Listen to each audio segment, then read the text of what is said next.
Friends, we are so proud to have with us today a stellar voice, a prophetic person within our Northern Illinois Conference and within the United Methodist denomination, Mark Bowman.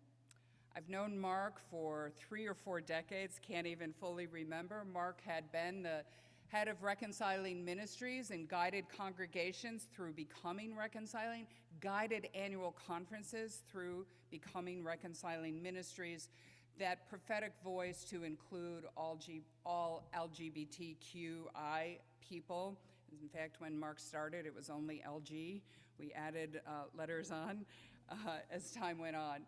I remember during the AIDS crisis, Mark was a prophetic voice saying that people living with AIDS need to be in the church, and even when some churches were refusing communion to people living with AIDS, Mark's voice was there to advocate for people. He has been on the margins.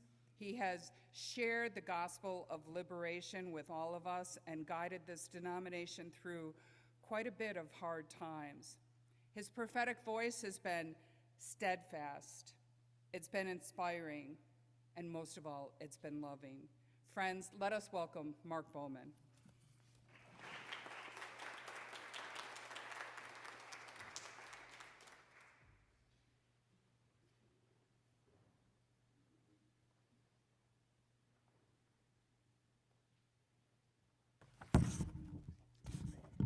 Greetings, Euclid Avenue friends.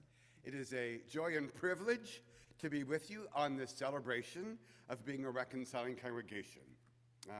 Just a little bit of my story.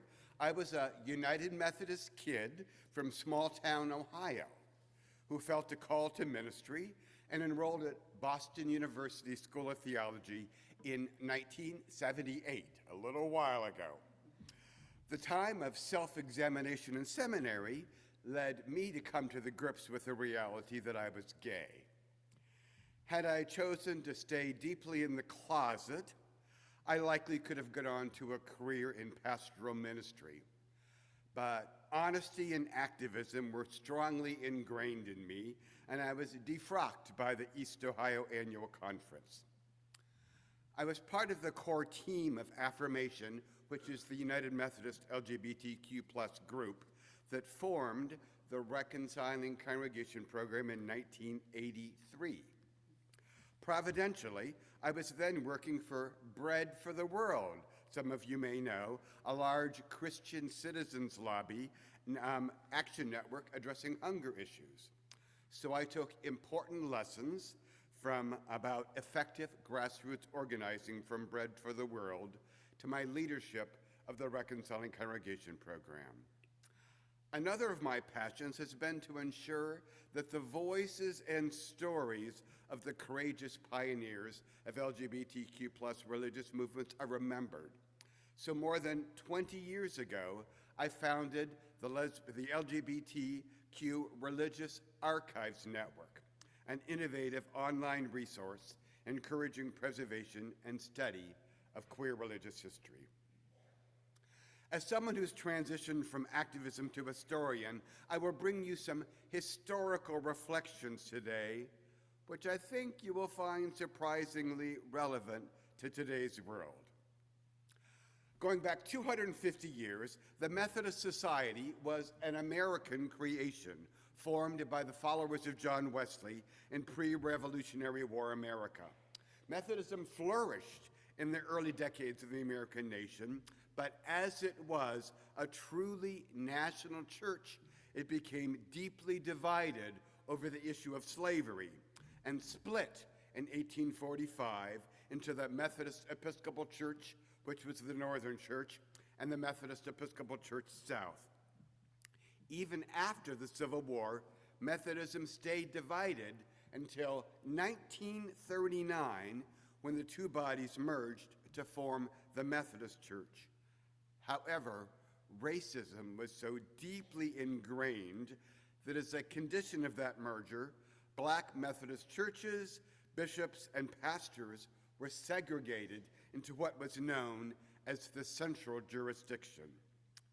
The Methodist Church was tainted with this vestige of segregation until 1968, when the Methodist Church merged with the Evangelical United Brethren Church to form the United Methodist Church. At the Uniting Conference in Dallas in 1968, the central jurisdiction was abolished and black pastors and congregations were integrated into their regional jurisdictions with other congregations. These were heady times with the promise of a more authentic and faithful body of Christ. That 1968 General Conference appointed a committee to prepare a new, fresh statement of social principles to guide this new denomination. This committee drafted a stirring collection of statements about the church engaging with the world that was presented to the 1972 General Conference. In general, the new social principles reflected the concern for justice that was part of the American ethos of the 1960s. The committee included a few paragraphs on human sexuality, which included a radically new statement that had never before appeared in major church policy. That was, homosexual persons, no less than heterosexual persons, are persons of sacred worth who need the ministry and guidance of the church. However, when this draft of the social principles came before the 1972 General Conference when it was wrapping up its work later in its final evening, a delegate from Texas offered an amendment. Although we do not condone the practice of homosexuality and consider it incompatible with Christian teaching. The amendment was adopted, and what had been intended to be a message of grace and welcome became a message of condemnation. Over preceding years, some Methodist leaders had compassionately engaged with the fledgling gay and lesbian movement of the late 1960s. A Methodist agency provided some funding for a 1965 consultation of clergy and lesbian gay activists in San Francisco that led to the founding of the Council on Religion and the Homosexual. It was the first group in the U.S. to include homosexual in its name. For the next several years, CRH, which was housed at Glide Memorial Church, it held immersive experiences for pastors who came in from all over the country. It was kind of a show and tell thing to learn more about the gay and lesbian experience. In 1971, a much-loved and respected pastor in the Southwest Texas Conference came out as gay. Ironically, he was from the same conference as the General Conference delegate who proposed the anti-gay amendment. Gene Leggett was supported by many pastoral colleagues, but was ousted as a clergy in a very close vote. The Methodist student movement was a large progressive force in the U.S. in the 1950s and 60s. Some of the staff of its high-profile Motive magazine wanted to speak to the needs of lesbian and gay persons. When agency leaders balked at this idea, the staff rebelled and independently published a lesbian issue and a gay men's issue in 1972. All this to say that a number of Methodist leaders had been aware of and responsive to the emerging LGBTQ movement in the 1960s and early 1970s. However, this was unfamiliar and likely rather scary, even distasteful to many United Methodist layfolk and pastors, and so it brought about a backlash. The 1976 General Conference became the place where Gene Leggett and some other openly LGBTQ United Methodists found each other and made connections. However, that conference reaffirmed the social principles incompatibility statement and also adopted a new rule that said no national church body could spend funds to promote the acceptance of homosexuality. I came along at the 1980 General Conference. When I came out as gay, I connected with the newly formed Affirmation group. In the months leading up to that General Conference, I read news about national church leaders and agencies espousing a more compassionate response to LGBTQ persons and had high hopes for what could happen. I joined with a few dozen affirmation members who witnessed around the edges of that General Conference. However, all of the General Conference votes strongly reaffirmed earlier anti-LGBT policies and for the first time sought to ban the ordination of LGBTQ clergy. That was a crushing blow. In my seminary studies, I was influenced by Latin American liberation theology, and particularly the work of Paulo Freire, whose book, Pedagogy of the Press, posited that real, lasting social change had to come from the people, from the bottom up, and not from the top down. So I engaged in conversations with affirmation colleagues about how we could build a grassroots movement for change on LGBTQ issues in the United Methodist Church. We borrowed a model that our Presbyterian colleagues had started, in which local churches made a public statement that they welcome LGBTQ plus persons, in essence, to dissent from national church policy. We started planning this program in 1983 and publicly announced it at the 1984 General Conference. That conference once again reaffirmed negative policies toward LGBTQ persons.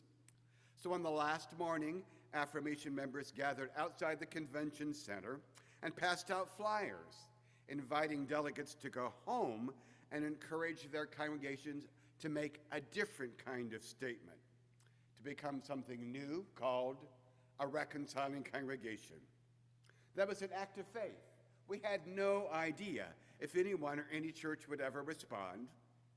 However, within a month, 2 churches announced that they were reconciling congregations, and symbolically they were on both sides of the country, Washington Square Church in New York City and Wesley Church in Fresno, California. So the Reconciling Congregation was born and slowly and steadily grew, adding a new congregation every month or 2.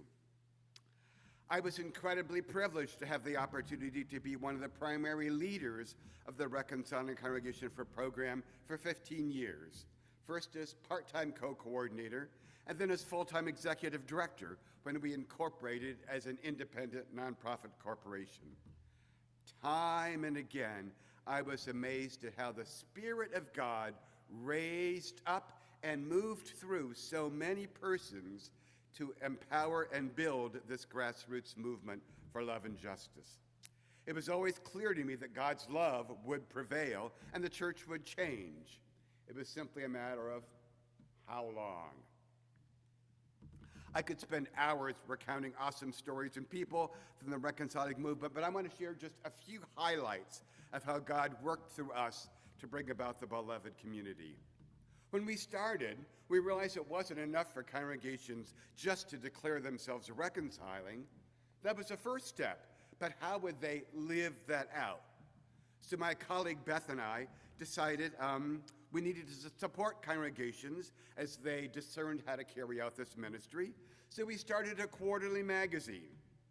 We were young and naive enough not to know what it would take to publish a magazine. We just invited some colleagues to help us with writing and layout and to contribute money to print it, and we mailed it out. Over the next 17 years, Open Hands became an award-winning magazine and the voice of the ecumenical welcoming church movement. Each issue had a theme which allowed us to be on the cutting edge of addressing topics such as homophobia, bisexuality, HIV/AIDS, domestic violence, transgender issues. If you're interested, you can find the complete run of Open Hands magazine in digital form on the LGBTQ Religious Archives Network website.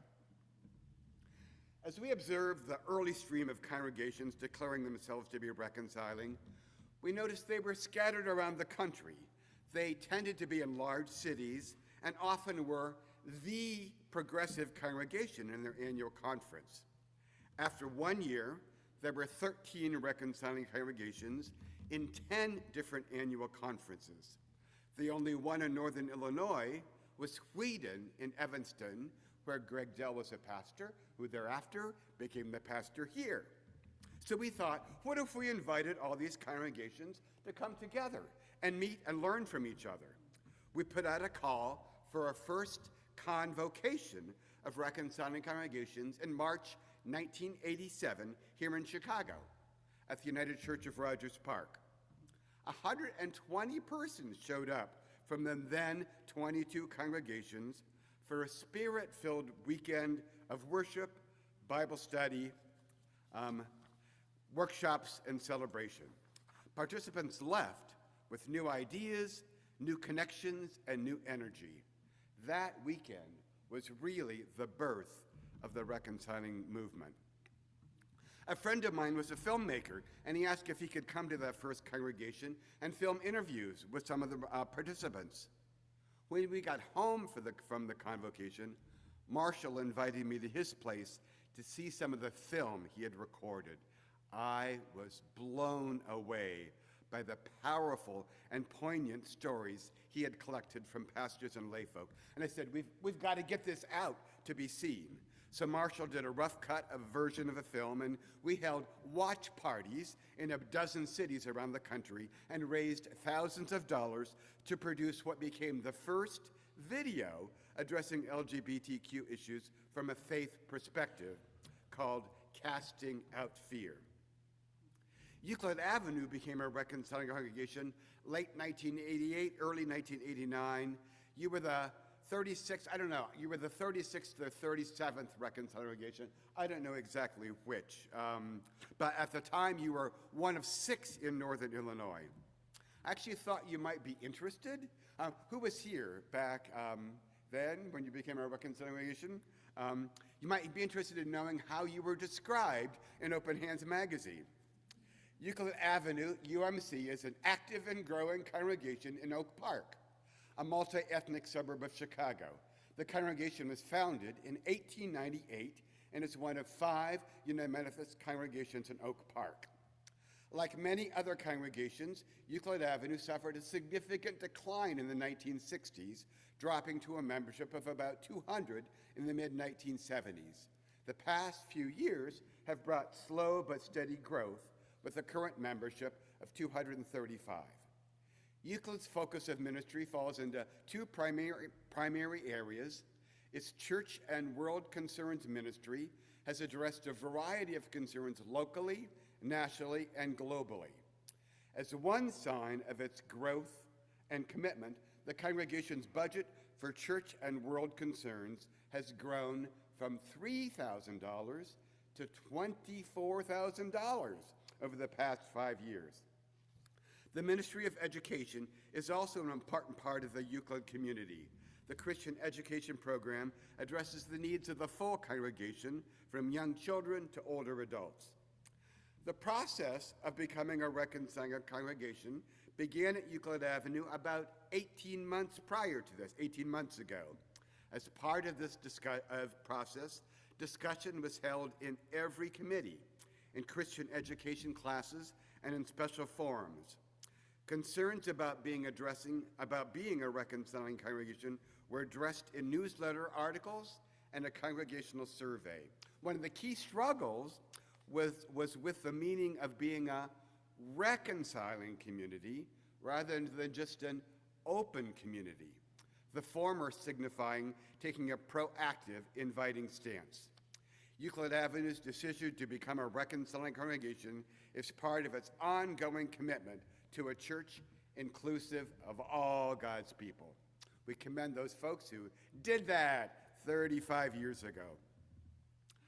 Another significant phenomenon was that the Reconciling Congregation program, along with welcoming church programs in other denominations, provided an entry point for straight allies to advocate for LGBTQ justice. Back 40 years ago, when I would be in conversation with gay political activists, they were amazed when I said that more than half of the persons who came to our national convocations were straight clergy and lay persons. Gay activists at that time had found it difficult to enlist non-LGBTQ persons in their political campaigns. The most vociferous among our straight allies were parents of LGBTQ plus persons. In the early years of the Reconciling movement, Bruce and Ginny Hilton from Northern California started organizing a Reconciling Parents Network. Any early activists from Northern Illinois will remember Howard and Millie Eichner from First Church in DeKalb. I don't know if anyone here remembers them. They look like your typical older, respectable United Methodist church folk, except whenever issues of homosexuality arose, they lit up with fiery, teary passion. They were relentless in telling stories about their love and respect for their two gay sons and their distress that the church treated them differently from other persons' children. Howard printed up business cards with different pro-LGBTQ sayings on them and freely passed them out at annual conferences and other church gatherings. Other reconciling parents were equally impassioned about proclaiming their love and respect for their LGBTQ plus children and turned out in large numbers for actions and demonstrations, always ready and willing to share their stories. Parents were inspired to cut and sew these rainbow stoles by the hundreds, and they were always passed out at reconciling gatherings. These were always the hot merchandise at a reconciling gathering. People would get distressed if they couldn't get their rainbow stole when they were around there. Parents were definitely a force to be reckoned with in the reconciling movement. Another highlight of the reconciling movement was the outpouring of artistic gifts and creativity among us. When the artists and musicians in our network came together at our national convocations, the worship and spiritual experience they produced were awesome. Dramatic and spirit-filled, richly symbolic, and colorful was singing that raised the roof. On several occasions, I would just stood on the sidelines watching and thinking, why would the church want to reject these amazingly gifted persons? What a huge loss for the church. For a third convocation in 1993, Julian Rush composed an original musical drama based on the parable of the sower and the seed, which was performed there. That was so imaginative and moving that we decided to go bigger. And for our 10th anniversary in 1994, we commissioned an original musical drama, Home, the Parable of Beatrice and Neil. We recruited a troupe of actors and musicians to tour and perform it before more than 1,600 persons in 14 Midwestern cities. Audiences were moved to tears by this heartfelt portrayal of the church being home to everyone. Some of you will know that Euclid Avenue played a significant role in this outpouring of artistic creativity. In 1994, I think it was Pauline and Natalie who started collecting stories from LGBTQ persons plus here. These stories were woven together into a reader's theater project called All in Our Family, which was performed by members of this congregation. These stories poignantly portrayed the lives of persons and of the congregation in the process of becoming a reconciling congregation. You performed this in a number of churches in Northern Illinois and in nearby annual conferences. It was performed also at the 1997 National Convocation. Who remembers All in Our Family? Yes, yes, yes, good. Some of you were in it. Some of you were in it. Yay, hey, good, good, good. After the Reconciling Congregation program had grown steadily for 10 years, it felt to me like it was time for us to flex our muscles, to become more publicly and visibly present. I like to say that the greatest power in any situation is the ability to define the questions that are being asked. Let me say that again. The greatest power in any situation is the ability to define the questions that are being asked. I perceive that for too long, the church had been asking the wrong questions. Is homosexuality a sin? Can you be Christian and homosexual? Instead, the appropriate questions were, can you be Christian and homophobic? Or, can the church be the faithful body of Christ while rejecting LGBTQ plus persons and their family and friends? So we put our heads together and came up with a major public campaign to try to shift the agenda. A campaign for the 1996 General Conference that declared loudly and boldly, it's time to open the doors. We held regional knock-ins around the country to enlist and train participants. We created buttons and posters that said open the doors in Korean, English, and in Spanish. We gathered the names of more than 9,600 for 1996. We had 9,600 Reconciling United Methodist and printed all those names on large placards, which our supporters lined up in front of the convention center. Our supporters stood outside the convention center wearing these, we handmade these purple vests. They have little keys and locks on them. They stood outside the convention center and opened the doors for delegates as they were walking in. We snuck into the hotels and placed welcome mats outside delegates' doors that read, "Open the doors." We held Open the Doors rallies during breaks in General Conference. This was undoubtedly the most innovative and dramatic grassroots campaign I've ever been part of. We truly got our message across and began to shift the conversation in our churches. For too long, the church's doors have been closed to LGBTQ plus persons and their family and friends. Now it's time to. As I look back at my years with the Reconciling movement, I'm so filled with gratitude that I had the opportunity to see this outpouring of God's Spirit in so many remarkable and creative ways. Truly, what a joy and privilege this has been. Members of this congregation and so many other congregations around the U.S. played such valuable roles day after day in speaking out, in telling stories, modeling love and hospitality, staying faithful to God's words. And together, we have transformed the United Methodist Church. Look back 35 years to when you became a reconciling congregation. That was a courageous, even risky move. You were in a small minority. Today, I would say that almost every United Methodist congregation in Northern Illinois is reconciling, if not in name, then in practice. Openly LGBTQ plus clergy have been ordained, appointed, and received in congregations for years now.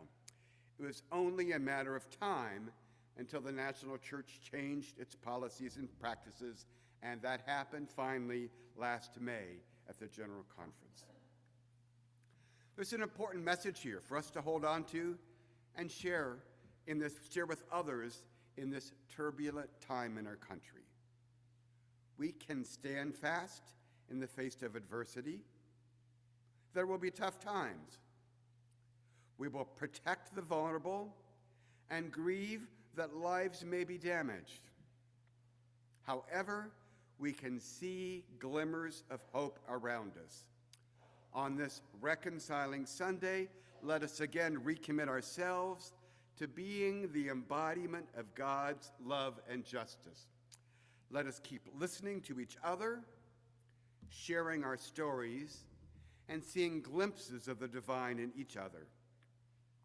The road won't always be easy, but we have faith, even proof that God's love and justice will prevail. Amen.